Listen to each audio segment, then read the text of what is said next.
Hi primary teachers, welcome to Best Practices Weekly.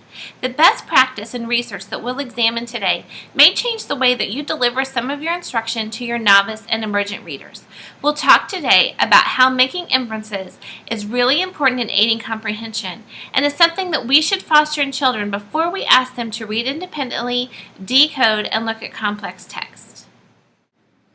Fostering Inference Generation with Emergent and Novice Readers is an article that I read from the Reading Teacher in the February 2014 edition. I had a hard time summarizing this article because there were so many important things in it. So much research was synthesized and there are so many best practices to pull out.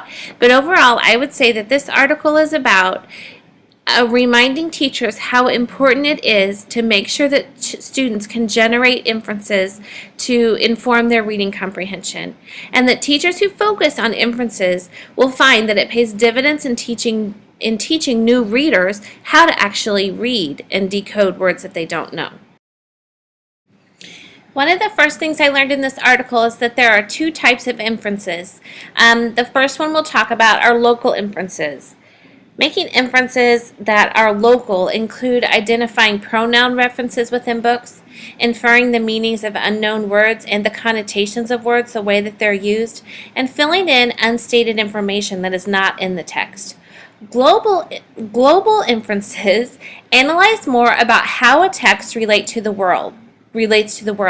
It recognizes how characters states, their emotional states, and their goals develop over a text, and it evaluates the validity of information that is within a book. So knowing those two different types of inferences can help us as teachers make sure that students are strong in both of those areas. We can drive our read alouds to make sure that we are doing thinking aloud of global and local inferences and asking students to do the same. Getting into a little bit about the way that this article synthesizes research, we can strongly say that students who are able to generate inferences are much more likely to have good reading comprehension, and that capturing flaws in comprehension before we ask students to decode or read more complex text can set those children up for success when it's time to put those skills to use as readers. So making sure that they have good reading comprehension and the ability to make local and global inferences actually helps them when it comes time to put those reading skills to work to read for themselves. And you can see why helping them make sense of text and making inferences, you could see how that would aid them in decoding words that they don't know and comprehending more difficult text. We are going to look at how to build inferences with emergent and novice readers. So our emergent readers, our very youngest readers who probably aren't quite reading yet. One way to teach them to build inferences is using videos. Short videos that really have well-developed plots, so there's some depth to them, are effective comprehension strengtheners because students can devote their attention to the comprehension and generating inferences because they don't have to muddle through text to get there. Teachers who stop the video to engage in dialogue also boost student comprehension. Also using wordless picture books. You can do this by beginning a whole class generated collaborative story and then scaffolding storytelling into small groups. Students can take turns producing oral narratives that give life to a story, and then they can actually put themselves into the story, giving them more text to relate to and to make inferences about. And then looking at ways to help novice readers build inferences, we have to remember that most of the books that our novice readers are going to read really are not complex enough for them to generate any inferences of quality. So we need to reserve higher level comprehension tasks for those readers for the times when we are reading out loud.